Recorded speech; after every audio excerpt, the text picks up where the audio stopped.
Sarah, welcome to my home. Today we are going to make brown butter orange scones. These are one of my family's favorite. It's so flavorful, and brown butter is so easy to make. We don't use it enough. It has this rich caramelized flavor which is phenomenal. So let's get started so I can enjoy it with a cup of tea on my porch.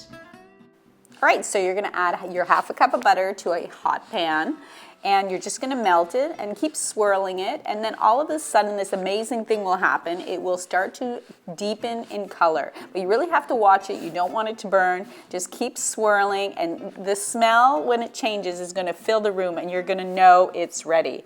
It's gonna be dark and fragrant, and that's when you're gonna wanna change it to a different container to stop the cooking. So I put it in a glass pie dish, and it really stops the cooking. I'm gonna add it to the fridge, and I'm gonna swirl it every once in a while, and it's gonna turn into this almost peanut butter consistency with these little brown flecks like vanilla bean seeds, and that's where the flavor is. So you're gonna wanna bring it to a cold temperature where it's gonna harden just like you would normal butter, and you can use this in pasta, cookies, anywhere you use butter. It is amazing. The flavor is crazy good. All right, so I'm going to start off by getting our dry ingredients in the food processor.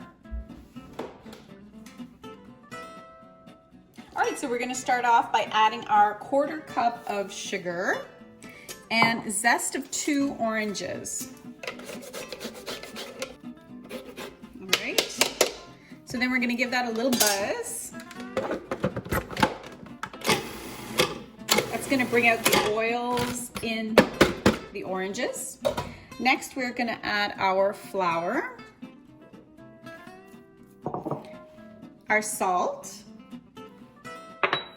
our tablespoon of baking powder.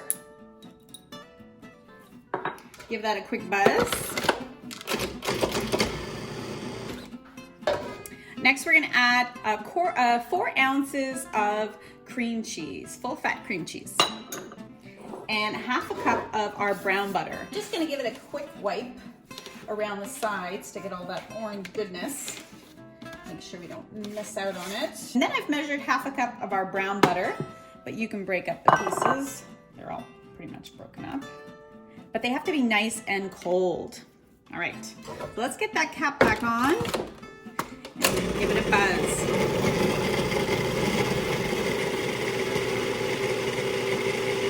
Perfect. You want it to resemble sand or a crumbly. Now, if you have some big chunks, don't worry about it because you can crumble them up with your hands. So I'm going to transfer it to a big bowl because I don't want to over mix it. Now here you can see there are some bigger chunks. I'm just going to squish them with my hands. There's a few, but you don't mind that it's going to be a little chunky, so it's going to add flavors and pockets of butter. Perfect. So to this, we're going to add our wet ingredients, which are eggs and cream and vanilla. All right, so next we're going to whisk up 2 eggs, 1/3 of a cup of cream, and some vanilla.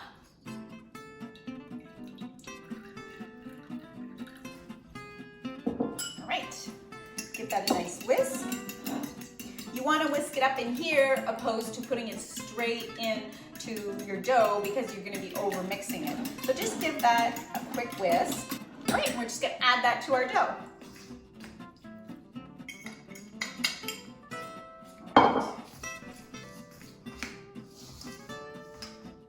Give that a good mix until the dough comes together.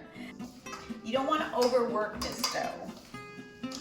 Just make sure you have all your flour incorporated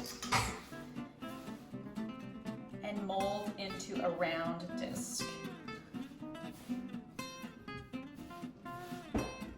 So what we're going to want to do is put this back in the fridge for 1/2 an hour.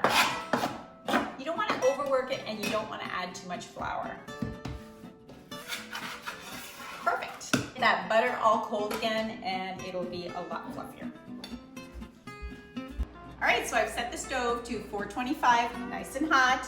I've taken my dough out of the fridge. It's about 3/4 of an inch thick. And now I'm going to cut it in pieces. So I'm gonna start by cutting it in half and then cutting that in half again. They don't have to be perfect. Then I'm gonna cut it in half again, each piece. And there we have it, our nice scones.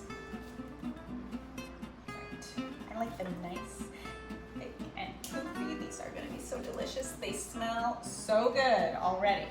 All right, next I'm gonna just top them with a little bit of cream. You could do egg wash. I happen to have some cream here. You can also top it with some raw sugar, but I'm gonna have a nice orange glaze on them after, so if you like that crunchy consistency, you can add it.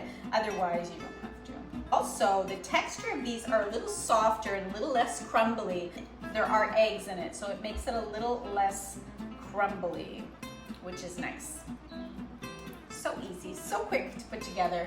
Let's pop these in the oven. They'll be ready in 15 minutes. All right, so while that's cooking, we're gonna make our icing. So I have 1 cup of icing sugar. I'm going to put the zest of 1 orange. All right, I'll get all those good bits. All right, I'm also gonna add the juice of the same orange. Just enough to make it a nice consistency. I'm gonna take a fork, squeeze that in. You want it to be liquidy enough that that it drizzles easily. All right, I think that's gonna be good. So you can add vanilla if you'd like. You could also add orange extract if you'd like, but I find this is just perfect. So whip it really nice until there's no more icing sugar lumps.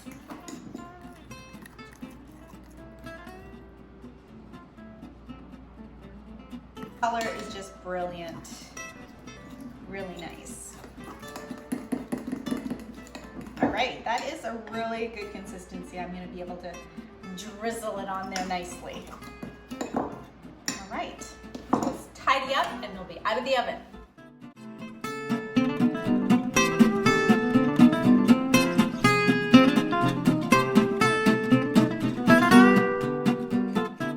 These are crackly on the outside and fluffy on the inside. The orange, the brown butter caramelized smell. This is one of my favorite desserts. So give it a try. Let me know your thoughts on it. Don't forget to subscribe so we can see each other next Wednesday. Have a great week.